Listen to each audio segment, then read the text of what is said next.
Bonjour à toutes et à tous. Donc, je suis Justine Rouget, responsable de l'équipe innovation du pôle aménagement des espaces de vie de FCBA. Et donc, comme l'a dit Florent, je suis accompagnée de Maud Chemin, qui est chargée innovation et transfert de technologie à FCBA, et d'Amélie Demanet du cabinet Mélinéa et d'Antoine Dumont du cabinet Advance. Donc, on peut passer à la slide d'après, merci beaucoup. Donc, comme vous le savez, la mission de FCBA est de promouvoir le progrès technique et d'accompagner les entreprises de la filière, notamment ameublement, dans le développement de leur démarche d'innovation. Et donc, la publication récente de la norme ISO 56001 a marqué une étape importante dans ce monde de l'innovation. Pour la première fois, un cadre structurant est proposé au niveau international pour piloter l'innovation de manière cohérente, continue et intégrée à la stratégie des organisations. Et donc, ça nous a paru important de décrypter avec vous ce nouvel événement et potentiellement d'y travailler ensemble. Donc, ce webinaire a trois objectifs. D'abord, vous présenter les grands principes de cette norme et la logique de système de management de l'innovation qu'elle propose. Et donc, merci à Amélie et Antoine de se joindre à nous aujourd'hui puisqu'ils ont participé à la rédaction de cette norme. Donc, ils vont pouvoir vous expliquer et répondre à toutes vos questions sur ce sujet-là. Et donc ensuite, l'idée, ce sera de mettre en perspective les enjeux de l'économie circulaire, qui est un gros sujet aujourd'hui d'innovation, et de voir comment un tel système peut aider à les aborder plus efficacement. Et enfin, l'objectif de ce webinaire, c'est d'ouvrir la réflexion sur une démarche collective possible dans notre filière pour aller plus loin ensemble sur ce sujet du système de management de l'innovation. Merci pour votre présence et bon webinaire. Donc bonjour à toutes et tous, je suis Amélie Demanet du cabinet Mélinéa. Pour faire simple, mon sujet est de rendre transversal le sujet de l'innovation au sein des organismes, donc soit en interorganisme avec des ateliers sur le management de l'innovation et l'efficacité du système, soit en mode dialogue et intelligence collective. J'ai d'autres activités sur les écolabels, mais rien à voir avec le sujet d'aujourd'hui et des parcours de gamification pour faciliter les RH. Je suis basée près de Bordeaux. Pardon. Antoine Dumont, de mon côté, moi j'accompagne des organisations et des entreprises sur des approches formation, conseil et animation d'ateliers, à la fois sur des projets d'innovation, sur le fait de faire germer les idées, de les organiser, de les faire mûrir, et puis de l'accompagner en projet. Et j'accompagne également, et c'est l'objet de ce webinaire, sur toute la partie système de management de l'innovation et pérennisation de la capacité d'innovation des entreprises. Et sur la base donc de cette norme ISO 56001. Alors, ce que je vous propose dans un premier temps, c'est de se poser la question de qu'est-ce qu'une norme. Vous en avez certainement plusieurs que vous appliquez dans vos entreprises, dans vos organisations, mais l'idée, c'est de prendre un petit peu de hauteur. Globalement, une norme, c'est pas une réglementation. Les normes telles qu'elles nous intéressent, nous, et au sein de la commission de normalisation autour des systèmes de management de l'innovation, ce sont des normes d'application volontaire. Et donc, nous, on va avoir deux types de normes, deux normes de système de management. Et là, l'idée, c'est de pouvoir accompagner les entreprises sur leur structuration et leur organisation au profit de l'innovation pour le cas qui nous intéresse, au profit de la qualité, par exemple, pour la 9001 ou au profit d'autres aspects pour les autres normes des systèmes de management de l'innovation. Et puis, on a également dans la série de normes ISO 56000 des normes techniques et qui vont aller de façon plus détaillée sur un aspect du management de l'innovation et donc peut-être la partie management des idées et opportunités, peut-être la partie éléments de mesure des opérations d'innovation et ainsi de suite. Dans les normes de système de management, et même plus largement, il y a deux possibilités. On peut avoir des normes qui vont être plutôt, et là c'est plutôt le bas, les normes de recommandation, des normes plutôt volontaires. Et donc là, c'est plutôt des recueils de bonnes pratiques avec un ensemble de recommandations possibles. Et donc dans ces normes, on va dire, une organisation peut mettre en place, une organisation peut avoir intérêt à, et ainsi de suite. Et donc là, c'est l'objet d'une norme qui s'appelle l'ISO 56002 sur les systèmes de management de l'innovation et qui existe depuis 2019, la norme ISO 56002. qui a été déployé dans un certain nombre d'entreprises, aussi bien d'un point de vue français que d'un point de vue international. Et on a donc sorti, comme disait Justine, une norme qui s'appelle la 56001, qui va être une norme plutôt à vocation certification. Et donc là, on va être sur une norme d'exigence. Et donc dans cette norme, on va être sur une entreprise doit mettre en place un système de veille, doit mettre en place une analyse de sa stratégie d'innovation ou des choses comme ça. Et donc là, on est sur des exigences. Et qui dit exigence dit ensuite la possibilité de passer un audit interne, audit à blanc et audit de certification, et d'être certifié, et donc d'avoir un coup de tampon certifié ISO 56001, ce que la 56002 ne propose pas. Alors ensuite, booster sa capacité d'innovation.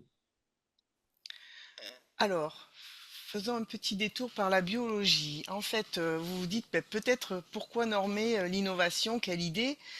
Alors, l'innovation pour nous, c'est un petit peu ça.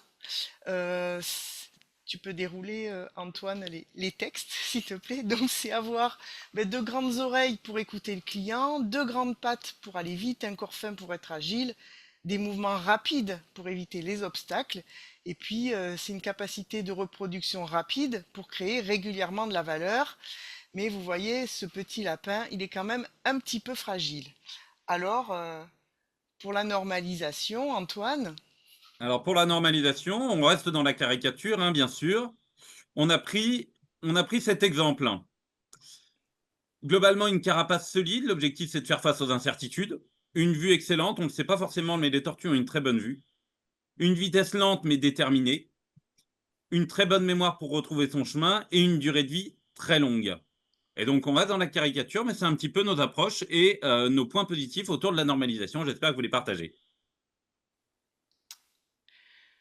voilà. Et donc, pour développer des systèmes de management de l'innovation, c'est allier ces deux univers et réussir à faire un lapin tortue, donc qui représente le système de management de l'innovation. Donc, on remercie Volkswagen. Et donc, si on arrive à faire ça, eh bien, effectivement, on aura réussi la transformation des organisations par l'alliance de l'innovation et de la normalisation pour toutes les organisations, et donc se reproduire vite et vivre très longtemps.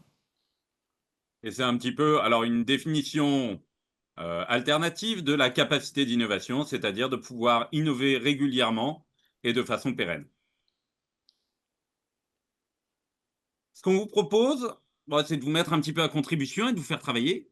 Ce que je vous propose, c'est une première question interactive qui serait, pour vous, qui est le responsable de l'innovation dans une entreprise? Je vous laisse scanner le QR code ou je vais mettre dans le chat. Je ne suis pas sûr de pouvoir vous le mettre moi. Sinon, je demanderai Si, peut-être de le relayer. ça marche, Antoine. Ça marche.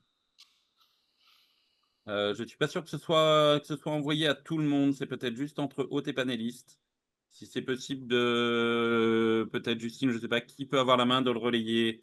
Mais sinon, par téléphone et QR code, c'est très pratique et très rapide.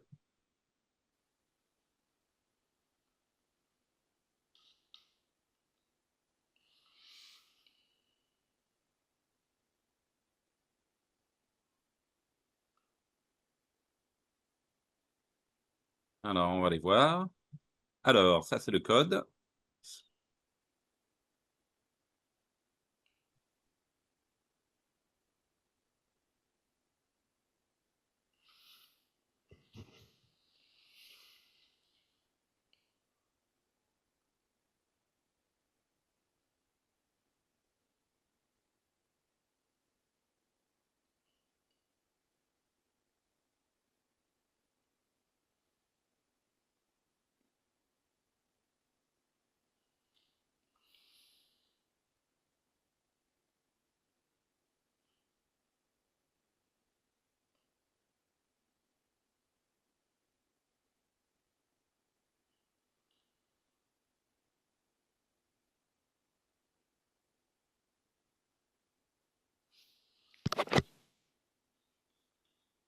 Alors, on va se donner encore une vingtaine de secondes et puis on pourra regarder après ensemble le résultat.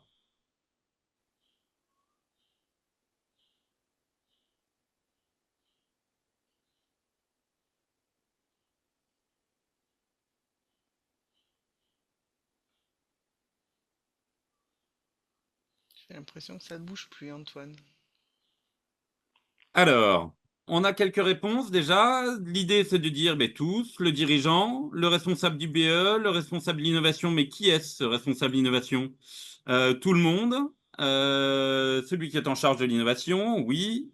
On aurait pu aussi peut-être mettre un responsable marketing ou d'autres personnes. Ce que je vous propose, c'est de revenir sur la présentation. Ce qu'on voit dans les réponses, c'est que si je vous avais posé la question, un responsable de projet ou un directeur de projet ou un PMO, quelles sont ses activités? Vous auriez eu une réponse relativement similaire tous.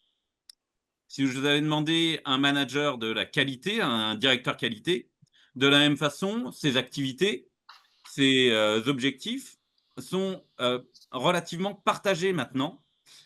Et donc, en fait, on s'aperçoit que ce sont deux domaines de compétences qui ont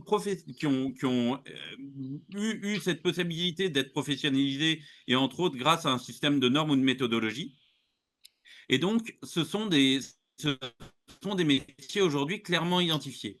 Le management de l'innovation, les métiers du management de l'innovation, pour nous, sont encore au milieu du gué. C'est-à-dire qu'on se dit qu'il peut y avoir un responsable d'innovation dans une entreprise, mais est-ce que c'est le responsable du bureau d'études? Est-ce que c'est le responsable de la R&D? C'est pas exactement la même chose. Est-ce que c'est un responsable d'innovation globale? Est-ce que c'est le responsable du marketing? Parce que finalement, il a les grandes oreilles pour faire les coups de client. Est-ce que c'est le dirigeant qui doit prendre en charge cette partie-là? Est-ce que c'est le directeur du lab? C'est un certain nombre de métiers qui se tournent autour du management de l'innovation, mais qui, bah voilà, ne sont pas forcément caractéristiques du manager ou du responsable de l'innovation dans l'entreprise. Ce qu'on peut se dire, c'est qu'il y a eu plusieurs époques autour de l'innovation. Autour de l'innovation, avant 2000, il y avait une confusion qui était de dire l'innovation, c'est de la R&D et exclusivement de la R&D. Pour nous, cette approche-là, c'est une approche processus. Ensuite, entre 2000 et 2010, on s'est dit, bon, sérendipité, il faut que les gens se rencontrent, il faut qu'il y ait des petits déjeuners réseau, il faut qu'il y ait de l'ouverture. Et c'est grâce à cette ouverture et cette vue un petit peu en dehors des barrières qu'on va avoir des idées et qu'on va pouvoir avancer. Ça, pour nous, c'est plus un élément d'état d'esprit. Ensuite, Startup Nation, on s'est dit, les startups, c'est eux. C'est eux qui finalement, l'innovation, c'est les startups. Ça, pour nous, c'est plus des acteurs, les startups. Ensuite, il y a eu cette idée, toute entreprise qui n'a pas un lab ou ne fait pas partie d'un lab n'est pas innovante. Et donc, on s'est dit, l'innovation, c'est des labs. Et ça, c'est plutôt une structure organisationnelle. Et puis, dans les dernières années, on s'est dit, l'innovation, c'est forcément du digital. Donc, on ne va innover que dans une approche de digitalisation. Et de la même façon, pour nous, c'est aussi une confusion et c'est plutôt un domaine d'opportunité, la digitalisation. Donc, effectivement, maintenant, quand on vous a parlé de système, eh ben, nous, on considère que c'est la synthèse de ces 30 années de développement autour de l'innovation et de ces approches qui vont constituer des socles du système de management de l'innovation. Et donc maintenant, c'est l'idée de considérer le système à travers toutes ces approches et de définir un sens au management de l'innovation en considérant tous ces aspects systémiques. Mais avant de définir ce management de l'innovation et cette responsabilité, on aurait une autre question pour vous. C'est-à-dire que c'est aussi un des gros avantages des normes, c'est d'essayer d'obtenir un langage commun. Et ce langage commun, on vous propose un deuxième exercice. Hop, de retourner sur WooClap. Alors attendez, je le remets sur le bon. Hop. De retourner sur WooClap et de nous dire, pour vous, une innovation, c'est quoi? Quelle serait la définition de l'innovation ou quel serait le domaine lié à l'innovation pour vous? Vous pouvez recliquer sur le lien de tout à l'heure. C'est le C'est le même. même lien, oui. Et donc vous allez avoir plusieurs propositions, vous pouvez en sélectionner plusieurs selon votre conviction personnelle.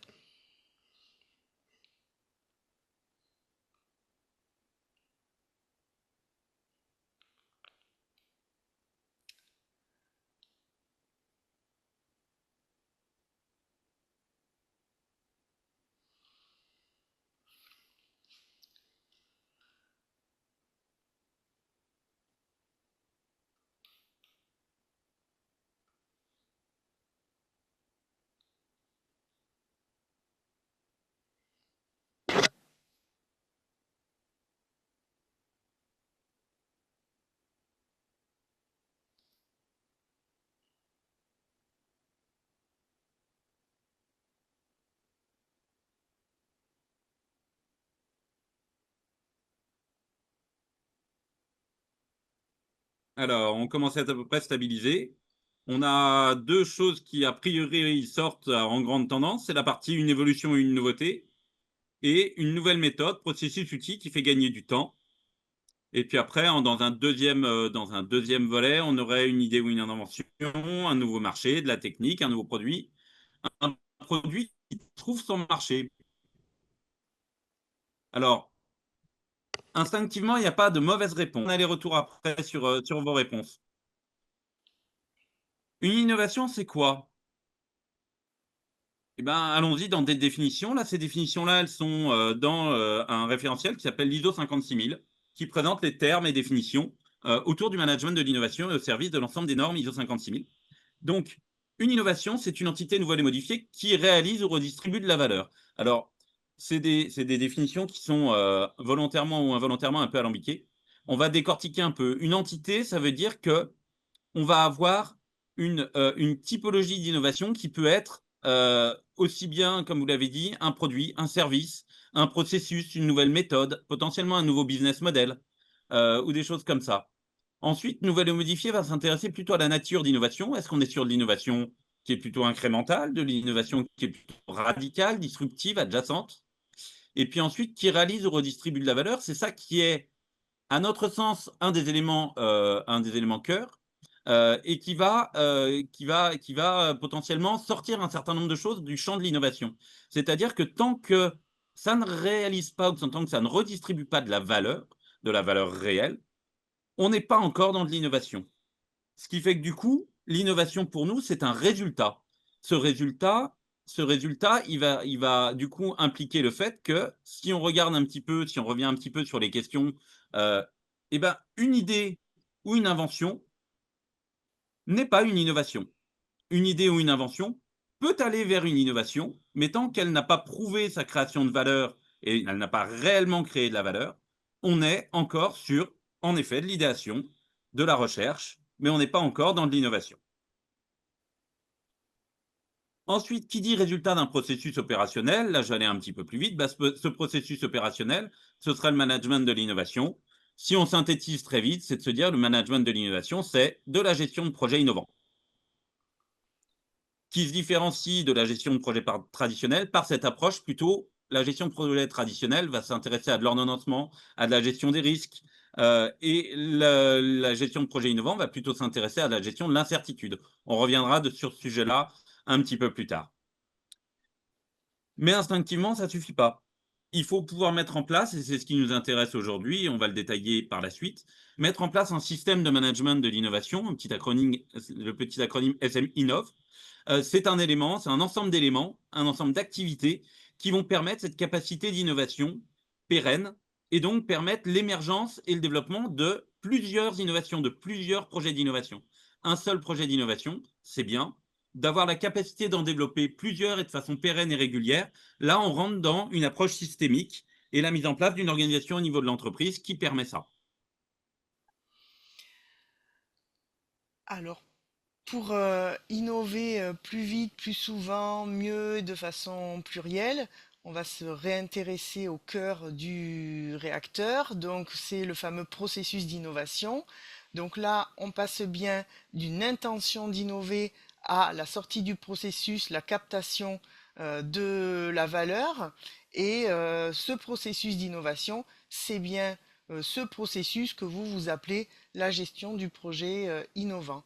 Alors si on se place dans le domaine de l'économie circulaire aujourd'hui, qui est le sujet qui nous intéresse, donc effectivement, il y a plusieurs thématiques qui peuvent apparaître.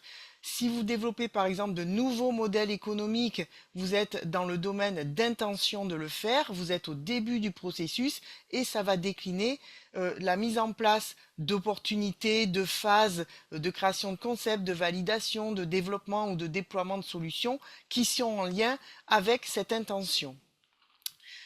Si vous êtes, par exemple, dans le domaine de l'optimisation de la logistique et de l'emballage, parce que vous vous êtes dit que dans l'économie circulaire, il y a des sujets à traiter autour de ça, ça veut dire que vous êtes dans un domaine d'identification d'opportunités et que ça vous donne une piste de travail, peut-être sur la typologie des emballages, peut-être sur l'organisation de la logistique qui peut être améliorée pour réduire les impacts sur l'environnement. Quand vous êtes là, vous avez plusieurs flèches, donc vous allez ensuite vers la création de concepts. Pour illustrer cette création de concept, si vous faites par exemple de la conception éco-responsable, vous allez initier des propositions d'idées qui peuvent être multiples, puisqu'on est dans la création de concept avec un S, il y en a plusieurs, et à travers des objectifs, à travers différents objectifs, vous pourrez sécuriser et choisir les différents concepts en passant dans une phase de validation des concepts où vous irez à la recherche de l'écoute client ou peut-être vous prototyperez des solutions et c'est ça qui vous permettra de passer dans la phase suivante de la création à la validation des concepts. Et puis pourquoi il y a des flèches qui tournent? C'est parce que comme vous êtes dans un domaine d'incertitude, incertitude c'est ce que vous ne savez pas, vous allez rechercher instinctivement de l'information pour pouvoir proposer ensuite dans le développement de solutions les concepts qui ont retenu l'attention. Et tant que vous n'allez pas vers le développement, c'est que vous êtes encore dans l'incertitude et ça fait partie du processus d'innovation. Il y a d'autres sujets qui peuvent être proposés. Allongement de la durée de vie des produits, c'est peut-être un sujet qui vous intéresse, mais alors quand vous allez choisir les concepts et avant de les valider, vous allez vous dire que vous allez peut-être choisir la conception éco-responsable qui donne une opportunité à l'allongement de vie de vos produits pour pouvoir mettre sur le marché des produits en lien avec le besoin de consommateurs qui ont de moins en moins envie de jeter les produits qu'ils utilisent. Autre point, vous pourriez très bien vous dire au moment où vous développez les solutions, avant de passer au déploiement, mais qu'il y a peut-être des outils numériques qui peuvent être intéressants pour développer des solutions.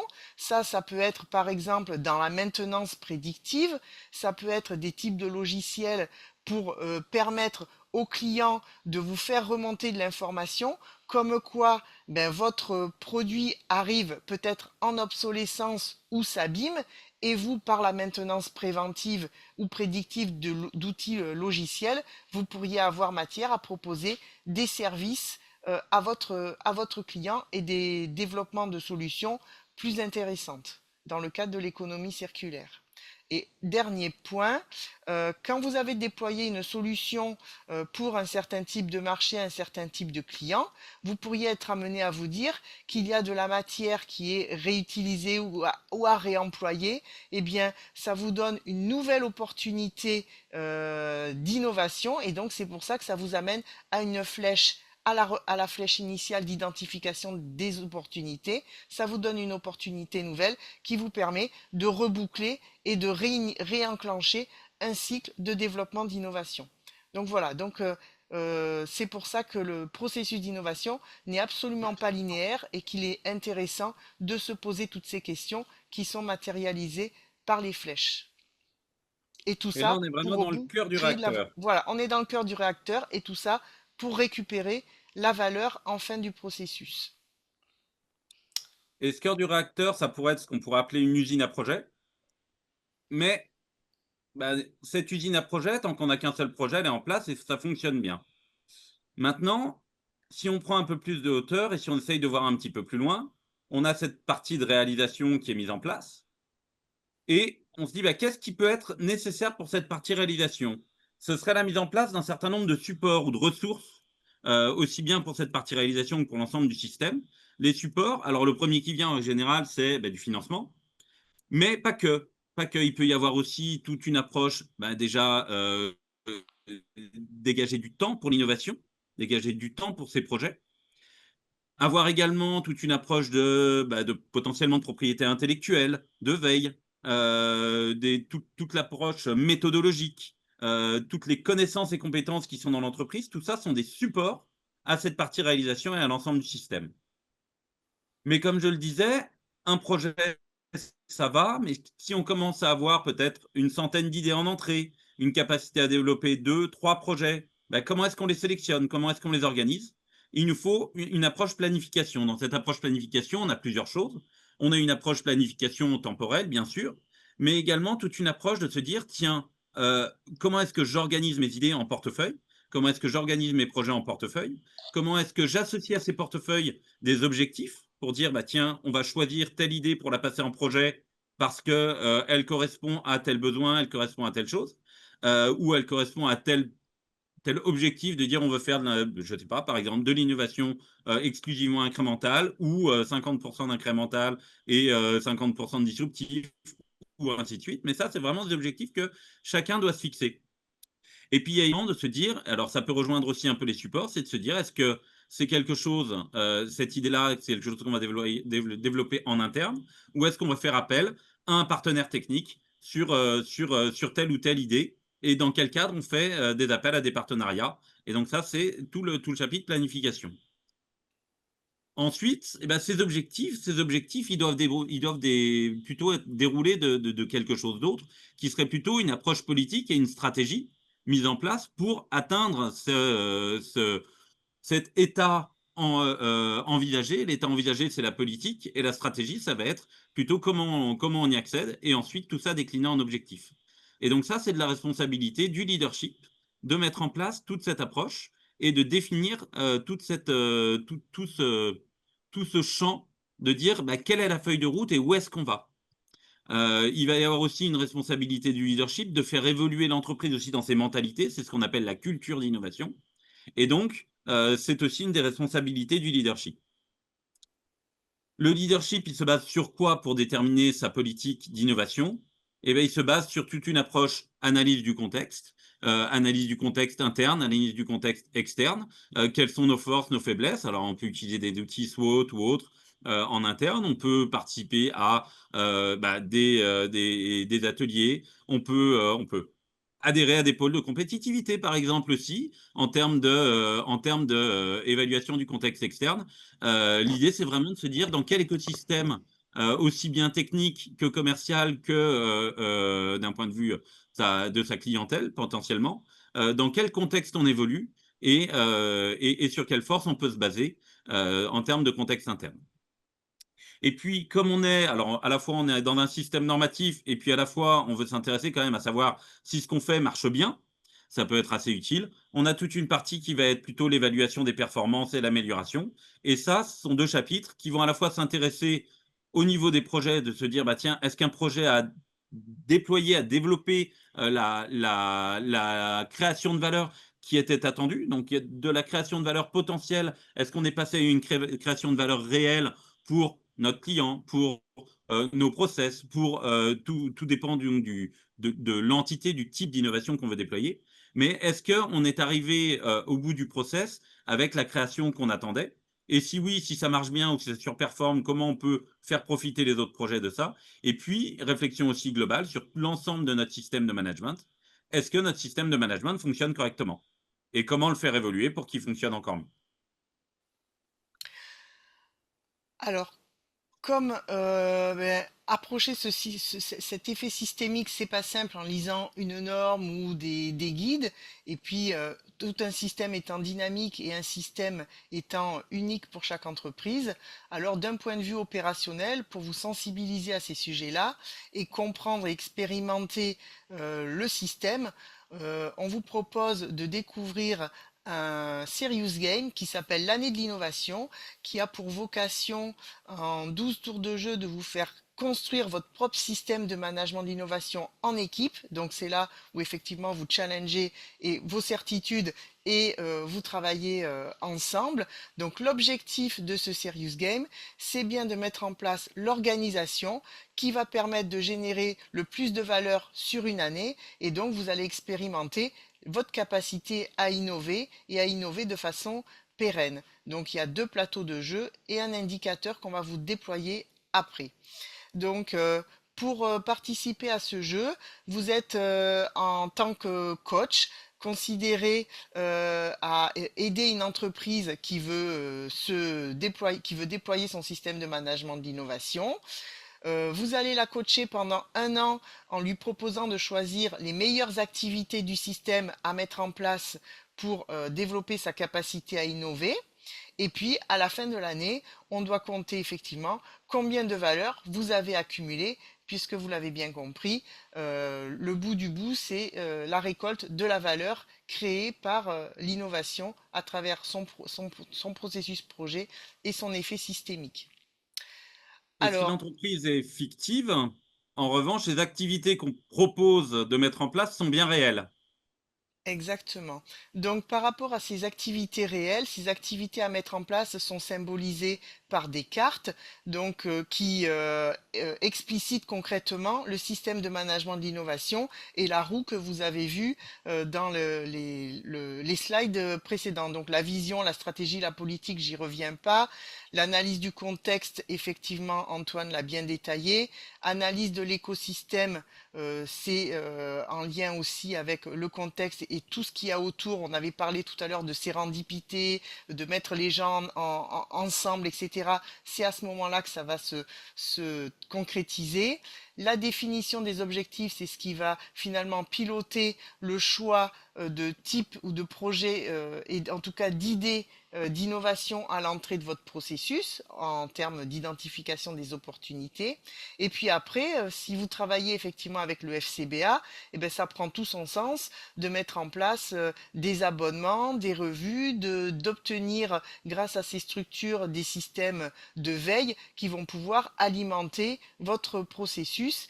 Et bien sûr, qui dit innovation, dit financement de l'innovation. Donc souvent, c'est ce que vous allez chercher et ce qui vous titille, mais vous voyez bien à travers ces cartes que ce n'est pas le seul sujet à traiter, même si l'innovation contribue à accélérer le processus de management. D'autres exemples de cartes. Alors, au total, il y a plus d'une quarantaine de cartes d'activités. Donc là, on en a présenté juste une petite quinzaine, mais c'était un petit peu voilà, un extract intéressant. Il peut y avoir aussi, en termes de mise en place de support, de l'accès aux infrastructures, de la stratégie intellectuelle tout à l'heure, sur la propriété intellectuelle, j'en ai parlé tout à l'heure. Ça peut être aussi, parce que ça fait partie des choses qui peuvent être intéressantes, la mise en place d'un lab ou l'accès à un lab. L'intérêt aussi, c'est de se dire, quand on joue une carte, dans le jeu, c'est juste une carte. Par contre, si on fait un miroir avec son entreprise, par la suite, ben, on peut avoir différentes approches. Si on met en place un lab dans une entreprise internationale, j'ai un exemple avec Chronotrucks, ben, il y a 4 labs d'open innovation sur 4 continents. Si on est plutôt dans une PME, on va peut-être pas mettre en place un lab directement dans son entreprise, mais plutôt voir pour comment accéder à un lab pour travailler sur ces prototypes et permettre de l'expérimentation. Donc la profondeur de chaque carte, selon dans quel type d'entreprise on est, bah, dans le jeu, il n'y a qu'une seule carte, mais en fait, dans la réalité, dans la vraie vie, il y a plusieurs profondeurs possibles. De l'amélioration continue via du benchmarking, de l'observation d'usage. Alors ensuite, sur des cartes jaunes, on est plus sur toute l'approche processus et projet. Donc, observation de l'usage, capacité d'expérimentation et prototypage, et un qui peut peut-être vous intéresser encore un petit peu plus, toute la partie éco-conception. Ensuite, dans ce jeu et dans la norme, il y a une volonté de définir un certain nombre d'indicateurs. Et donc, dans le jeu, il y en a 4 qui ont été choisis, parce que ces 4 indicateurs qui sont assez communs, l'idée, c'est, après, dans les entreprises, de choisir ses propres indicateurs qui seront ceux pertinents. Mais par contre, d'un point de vue global, eh ben, un indicateur qui est quelle est notre capacité à générer des idées peut être intéressant. Donc là, on a tout un tas de processus d'idéation et donc un certain nombre d'activités qui peuvent permettre de faciliter cette capacité à générer des idées. Ensuite, on a un indicateur qui serait plus lié à la capacité à faire avancer les projets. Est-ce qu'on peut aller vite sur cette capacité à faire avancer les projets? Est-ce qu'on peut, par exemple, digitaliser notre processus projet? Ou est-ce qu'on peut mettre en place justement une approche avec une méthode au projet spécifique, et ainsi de suite. Maximiser la création de valeur, c'est de se dire, à la fin de chaque projet, On peut avoir un produit ou un service ou quelque chose d'autre qui va être avec une faible valeur ou une valeur extrême. Les startups, elles, visent une maximisation de la création de valeur dans leur projet, par exemple. Et puis ensuite, là, on est plus sur l'approche à la fois système et à la fois projet. Bah, développer la résilience, c'est de se dire à quel point est-ce que le système qu'on met en place va avoir une résilience et une capacité à encaisser les chocs, qui soient de difficultés économiques ou qui soient de réorientation stratégique et ainsi de suite. Alors, comment se déroule le jeu? Une fois que vous avez choisi vos cartes d'activité, vous avez effectivement des petits jetons ressources, du temps et du budget. Comme dans la vraie vie, les ressources ne sont pas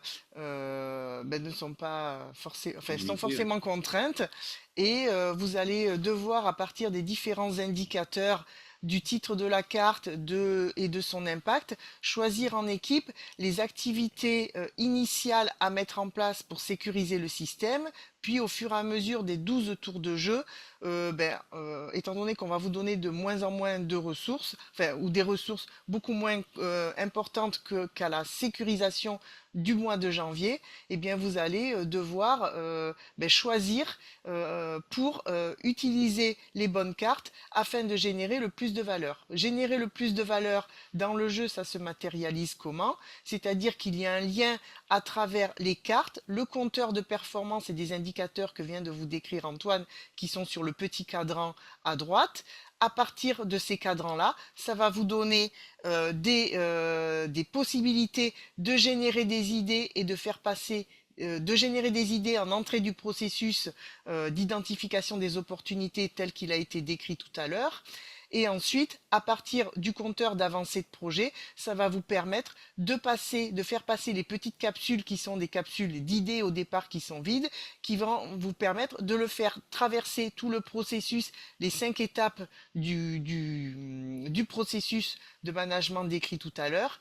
Et au fur et à mesure du processus et de votre capacité à obtenir de la valeur, à charger les petites capsules d'idées de petits diamants qui représentent la valeur. Lorsque votre processus est terminé et que vous avez fini le développement des solutions, le déploiement des solutions, vous captez la valeur et ça impacte votre petit coffre-fort à diamants. Les gagnants étant ceux qui ont à la fin de la partie le plus de diamants dans le coffre-fort. Donc dans la vraie vie, c'est un peu ça. Vous avez forcément de la valeur à capter de vos projets. Tant que votre projet n'est pas déployé, vous ne pouvez pas capter la valeur. Et donc, c'est comme ça qu'on fait le lien dans le jeu entre les cartes et le processus projet qui doit capter la valeur à la fin.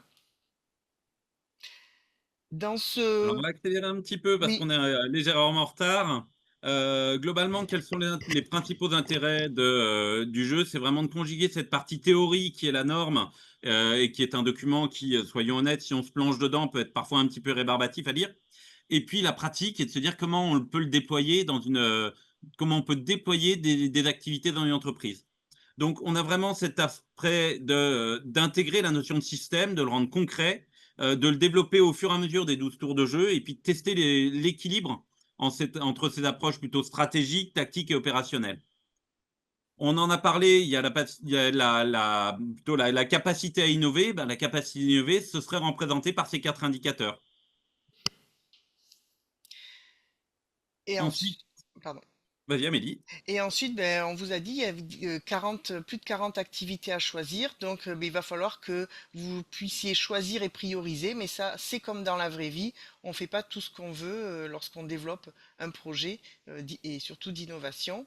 Et à travers ce jeu-là, ça vous permet de véritablement comprendre et appréhender le référentiel ISO 56002 au lieu de vous plonger directement dans la norme.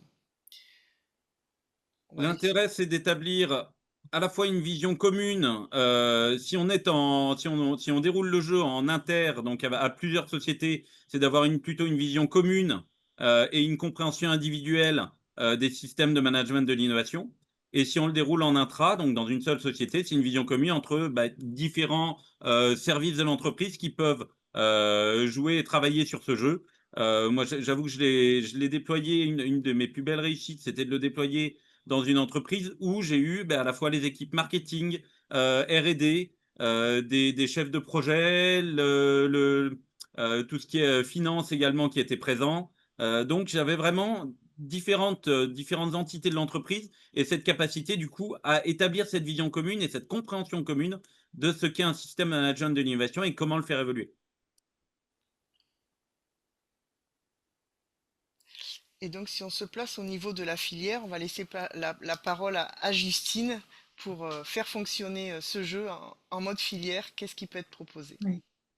Alors, si je reprends un tout petit peu de hauteur, mais en étant concise sur tout ce qu'on vient de voir, l'objectif de ce webinaire, c'était vraiment de vous présenter le nouveau cadre, ce nouveau cadre d'innovation, en le raccrochant à des sujets concrets pour vous.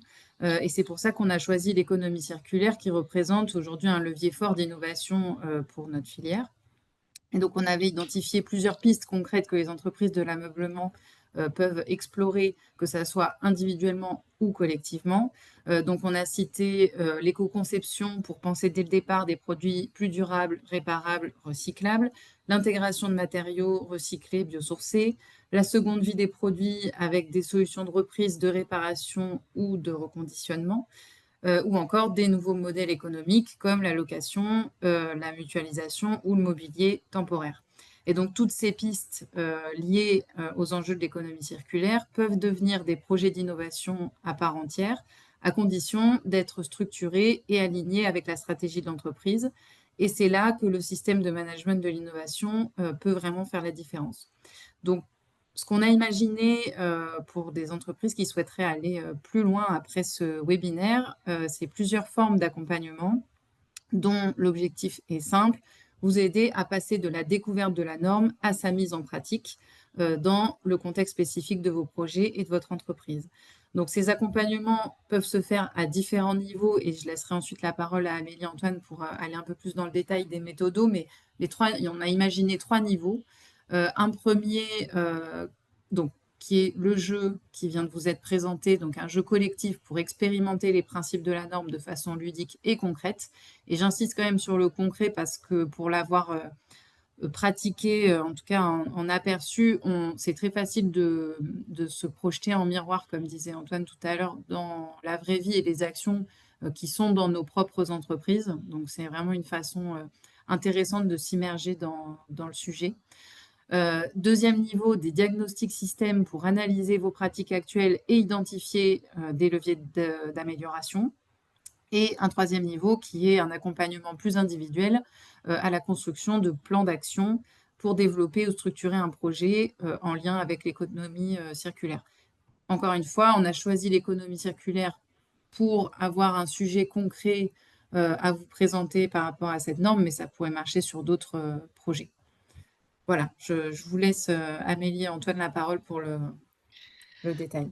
Alors, pour le détail sur la partie 1, donc qui est donc ça se passe en forme de formation, ça dure une demi-journée, c'est de l'inter-entreprise, donc vous êtes deux ou trois enfin vous êtes deux ou trois par module de jeu, mais vous êtes tous dans la même salle en même temps, au même moment, pour découvrir et expérimenter et choisir finalement les bonnes activités et faire le lien avec votre vraie vie, sachant qu'après la partie de jeu, il y a un éclairage et une rétrospective qui explicite les facteurs clés de succès d'un système de management de l'innovation. Donc vous repartez pas simplement avec le fait d'avoir joué, mais plutôt la compréhension des facteurs clés de succès pour déployer et commencer à déployer ce sujet du management de l'innovation et de la norme dans votre entreprise. Le Pour la... deuxième accompagnement serait plus autour d'un questionnaire et d'une méthode qui s'appelle MIMS pour le management de l'innovation et de la maîtrise des systèmes, qui sera adapté du coup aux spécificités de la filière ameublement et à vos enjeux et aux enjeux de l'économie circulaire. C'est un outil qui est déjà existant, qui se base sur 35 questions pour se donner une idée de quelles sont ses forces et ses leviers de progression autour du management de l'innovation et des systèmes de management de l'innovation mais dans notre cas, plutôt, adapté et orienté sur cette filière ameublement et sur cette approche économie circulaire. Voilà, et puis c'est pas simplement on vous pose des questions et vous répondez, il y a un entretien et donc après il y a une analyse pour vous donner des pistes concrètes d'action derrière en lien avec ce sujet-là. Et donc le troisième accompagnement, donc c'est construire un plan d'action économie circulaire.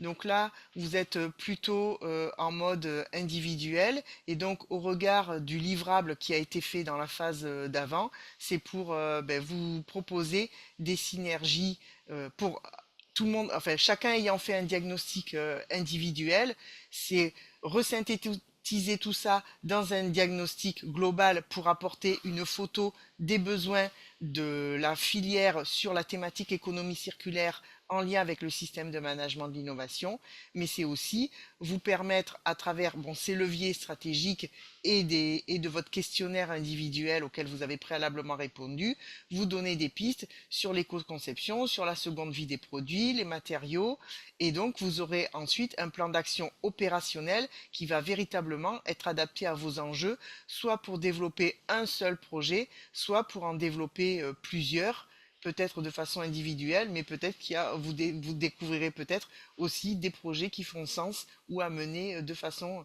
collective et collaborative. On en a fini pour ces Et types d'accompagnement. ce que j'ai oublié de dire tout à l'heure, mais qui est quand même important, c'est qu'on vous pose la question aujourd'hui, enfin, on vous présente ces accompagnements parce que l'idée, ce serait de mobiliser du budget Codifab pour nous, pour travailler là-dessus. Donc, le but, c'est d'embarquer les entreprises dans un projet collectif porté par la filière. Voilà, j'insiste par rapport à ça. Merci beaucoup pour votre écoute et donc pour toute inscription, échange supplémentaire, marque d'intérêt, vous pouvez nous contacter, Maud et moi, dès maintenant.